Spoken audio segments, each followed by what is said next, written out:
So these are the objectives for Chapter 3, Sensation and Perception. You're going to begin by defining sensation and explaining sensory thresholds. And what you're going to see is that sort of the beginning half of the chapter is all about sensation, and then the last half is moving into perception. So first you have to understand the anatomy of the different parts that we're using for sensation, be it our ears or our eyes or touch, whatever we're discussing, we're going to take a look at the anatomy of it.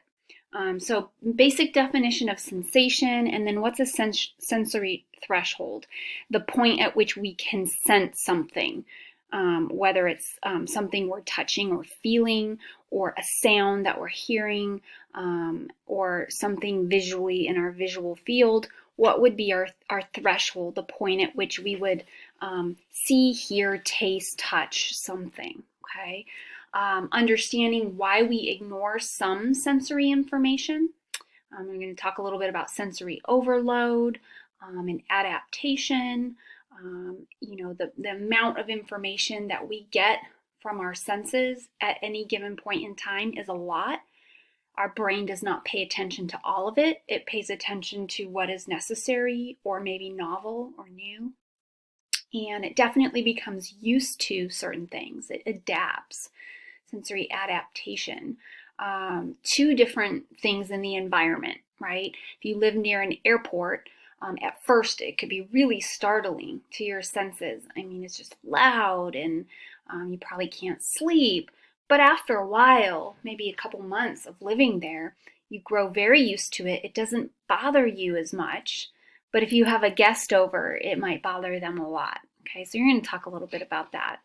We'll get into light, what the nature of light is and how light travels through the various parts of the eye. You're going to learn all about the anatomy of the eye. Lots of definitions here. This is a good chapter for note cards. Just understanding the different parts of the eye, the retina, the iris, and how light enters in through the eye and what it does. So there's some theories there about how we see light, specifically color. How do we see color? How do we explain things like color blindness? And that will kind of take you through the end of the eye. And then we get into sound. So again, the same kind of setup. What's the nature of sound? How does it travel through the various parts of the ear? And what are some theories about how the brain processes information about pitch specifically? So as we're hearing, as we're listening, what is our ear doing and what is our brain, what kinds of information is our brain receiving as it's mulling through what it is you're hearing? And why is it that some people are unable to hear? So in hearing impaired, what's going on there? What are the dynamics of that? Or what's wrong with the anatomy of the ear that might make someone hearing impaired? And how could their hearing be improved? How have we developed strategies to enhance those areas of the ear that might not be working? How can we improve upon that? Then looking at the sense of taste, identifying the 5 basic tastes, and then again smell, and how the two work very closely together, especially entwined with memory. Then we'll look at the sense of touch and pressure and temperature and pain, not a whole lot there. And then we start to move into our senses telling us where we exist in space and time.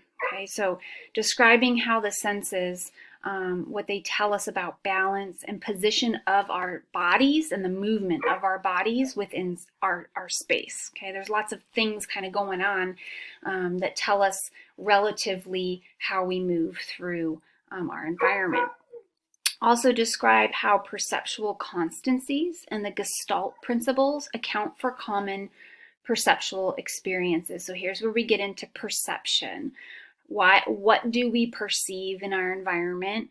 Constancies just refer to things that we all perceive in a similar fashion. We all perceive images that are far away as far away, but we do that for a reason. So we're going to talk a little bit about some monocular and binocular cues that help us determine depth. That's depth perception. How do we know when something's far away or something's close up? And why is it when something's far away, it looks a certain way as opposed to if something's, right next to us? What are some things that can happen that can cause us to see things in a weird fashion? Otherwise known as visual illusions, things that look impossible, things that wouldn't be necessarily, and how can that influence and alter our perception?